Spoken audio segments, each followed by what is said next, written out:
ನಾನು D K Shivakumar ಆದ ನಾನು ಈ ರಾಜ್ಯದ ಮುಖ್ಯಮಂತ್ರಿಯಾಗಿ ಅಧಿಕಾರವನ್ನು ಸ್ವೀಕರಿಸುತ್ತೇನೆ ಅಂದರೆ ಈ ಒಂದು ಶಬ್ದವನ್ನು ಈ ಒಂದು ಪದವನ್ನು ಕೇಳೋದಕ್ಕೆ ಸಾಕಷ್ಟು ಜನ ಸಾಕಷ್ಟು ಕಾತುರದಿಂದ ಕಾಯ್ತಾ ಇದ್ದಾರೆ. ಆ ಶುಭ ಮುಹೂರ್ತ ಆ ಶುಭಗಳಿಗೆ ಇದೀಗ ಬಂದೇ ಬಿಟ್ಟಿದೆ.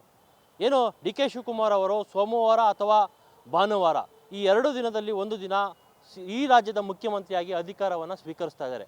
ಹಾಗಾಗಿ ಡಿ ಕೆ ಶಿವಕುಮಾರ್ ಅವರ ಪ್ರಮಾಣ ವಚನಕ್ಕೆ ಈಗಾಗಲೇ ಡಿ ಕೆ ಶಿವಕುಮಾರ್ ಅವರ ಕಚೇರಿಯ ಸಿಬ್ಬಂದಿ ಬರದಿಂದ ಸಿದ್ಧತೆಗಳನ್ನು ಮಾಡ್ತಾ ಇದ್ದಾರೆ. ನಾವೀಗ ಇರ್ತಕ್ಕಂಥದ್ದು ವಿಧಾನಸೌಧದ ಗ್ರಾಂಡ್ ಸ್ಟೆಪ್. ಈ ಗ್ರಾಂಡ್ ಸ್ಟೆಪ್ ಮೇಲೇ ಡಿ ಕೆ ಶಿವಕುಮಾರ್ ಅವರ ಪದಗ್ರಹಣ ಅಂದರೆ ಈ ರಾಜ್ಯದ ನೂತನ ಮುಖ್ಯಮಂತ್ರಿಯಾಗಿ ಡಿ ಕೆ ಶಿವಕುಮಾರ್ ಅವರು ಅಧಿಕಾರವನ್ನು ಸ್ವೀಕರಿಸ್ತಾರೆ. ಈ ಒಂದು ಏನು ಗ್ರಾಂಡ್ ಸ್ಟೆಪ್ ಏನಿದೆ ಇಲ್ಲಿ ಮುಖ್ಯ ಅತಿಥಿಗಳಿಗೆ ಗಣ್ಯರಿಗೆ ಒಂದು ಆಸನದ ವ್ಯವಸ್ಥೆಗಳನ್ನು ಮಾಡಲಾಗುತ್ತೆ. ಅದಾದ ಬಳಿಕ ಅಂದರೆ ನೋಡ್ಬೋದು ನಾವು ಕೆಳಗಡೆ ಇಲ್ಲಿ ವಿ ಐ ಪಿಗಳು ಶಾಸಕರು ಹಾಗೆ ಏನೋ ಡಿ ಕೆ ಶಿವಕುಮಾರ್ ಅವರ ಆಪ್ತರು ಬಳಗ ಎಲ್ಲರಿಗೂ ಸಹ ಇಲ್ಲಿ ವ್ಯವಸ್ಥೆಯನ್ನು ಮಾಡಲಾಗುತ್ತೆ.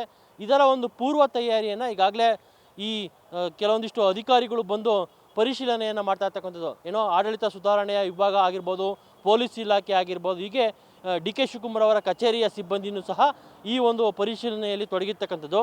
ಯಾವ ರೀತಿ ಒಂದು ಅರೇಂಜ್ಮೆಂಟನ್ನು ಮಾಡಬೇಕು, ಯಾವ ರೀತಿ ಜನಗಳಿಗೆ ಅನುಕೂಲ ಆಗುವ ರೀತಿಯಲ್ಲಿ ನಾವು ಸಿದ್ಧತೆಯನ್ನು ಮಾಡ್ಕೊಳ್ಬೇಕು ಅನ್ನೋದ್ರ ಬಗ್ಗೆ ಸಂಪೂರ್ಣವಾಗಿ ಸಿದ್ಧತೆಗಳನ್ನು ಮಾಡ್ಕೊಳ್ತಾ ಇದ್ದಾರೆ.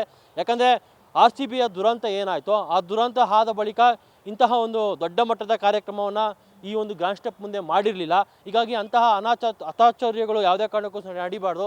ಸಾಕಷ್ಟು ಮಂದಿ ಅಭಿಮಾನಿಗಳು ಡಿ ಕೆ ಶಿವಕುಮಾರ್ ಹೊಂದಿರ್ತಕ್ಕಂಥ ಸಾಕಷ್ಟು ಮಂದಿ ಅಭಿಮಾನಿಗಳು ಸಹ ಕಾರ್ಯಕ್ರಮಕ್ಕೆ ಬರ್ತಾರೆ.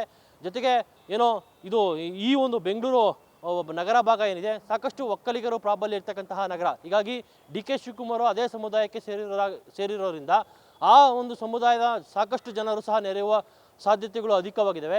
ಹೀಗಾಗಿಯೇ ಇಲ್ಲಿ ಸುಮಾರು 5,000ಕ್ಕೂ ಹೆಚ್ಚು ಮಂದಿ ಬರುವ ಸಾಧ್ಯತೆ ಇರೋದ್ರಿಂದ ಅದು ಎಲ್ಲರಿಗೂ ಸಹ ಯಾವುದೇ ರೀತಿಯ ತೊಂದರೆ ಆಗದಂತೆ ನೀಟಾಗಿ ಆರ್ಗನೈಸನ್ನು ಮಾಡಬೇಕು ಅನ್ನೋದು ಡಿ ಕೆ ಶಿವಕುಮಾರ್ ಅವರ ಒಂದು ಸೂಚನೆ. ಆ ಸೂಚನೆಯ ಮೇರೆಗೆ ಇದೀಗ ಅಧಿಕಾರಿಗಳು ಸ್ಥಳ ಪರಿಶೀಲನೆಯನ್ನು ಮಾಡ್ತಾ ಇರ್ತಕ್ಕಂಥದ್ದು. ಜೊತೆಗೆ ಎಲ್ಲೆಲ್ಲಿ ಯಾವ ರೀತಿ ಆಯೋಜನೆಯನ್ನು ಮಾಡಬೇಕು, ಸಾಮಾನ್ಯ ಜನರು ಎಲ್ಲಿ ಕೂರಬೇಕು, ಅವ್ರಿಗೆ ಯಾವುದೇ ರೀತಿ ತೊಂದರೆ ಆಗಬಾರ್ದು ಅನ್ನೋ ನಿಟ್ಟಿನಲ್ಲಿ ಎಲ್ಲ ರೀತಿಯ ಸಿದ್ಧತೆಗಳನ್ನು ಮಾಡೋದಕ್ಕೆ ಈಗ ಅಧಿಕಾರಿಗಳು ಮುಂದಾಗಿರ್ತಕ್ಕಂಥದ್ದು. ಆ ನಿಟ್ಟಿನಲ್ಲೇ ಪೂರ್ವ ಸಿದ್ಧತೆಯ ಒಂದು ಇದಾಗಿ ಈಗಾಗಲೇ ಅಧಿಕಾರಿಗಳು ಸ್ಪಾಟ್ಗೆ ಬಂದ್ಬಿಟ್ಟು ಎಲ್ಲ ರೀತಿಯ ಪರಿಶೀಲನೆ ಮಾಡ್ತಾ ಇದ್ದಾರೆ. ಜೊತೆಗೆ ಸ್ಟೇಜನ್ನು ಯಾವ ರೀತಿ ನಿರ್ಮಾಣವನ್ನು ಮಾಡಬೇಕು, ಯಾಕಂದರೆ ಗಣ್ಯರು ಸಹ ಸಾಕಷ್ಟು ಸಂಖ್ಯೆಯಲ್ಲಿ ಭಾಗವಹಿಸುವ ಸಾಧ್ಯತೆಗಳು ಅಧಿಕವಾಗಿದ್ದಾವೆ. ಹೀಗಾಗಿಯೇ ಎಲ್ಲದಕ್ಕೂ ಸಹ ಸುಗಮವಾಗಿ ನಡೀಬೇಕು, ಬಹಳ ಅಚ್ಚುಕಟ್ಟಾಗಿ ನಡೀಬೇಕಂತ ಹೇಳ್ಬಿಟ್ಟು CM ಡಿ ಕೆ ಶಿವಕುಮಾರ್ ಅವರು ಈಗಾಗಲೇ ಸೂಚನೆಯನ್ನು ಕೊಟ್ಟಿದ್ದಾರೆ. ಆ ಸೂಚನೆ ಮೇರೆಗೆ ಈಗಾಗಲೇ ಪರಿಶೀಲನೆಯಲ್ಲಿ ತೊಡಗಿರ್ತಕ್ಕಂಥದ್ದು.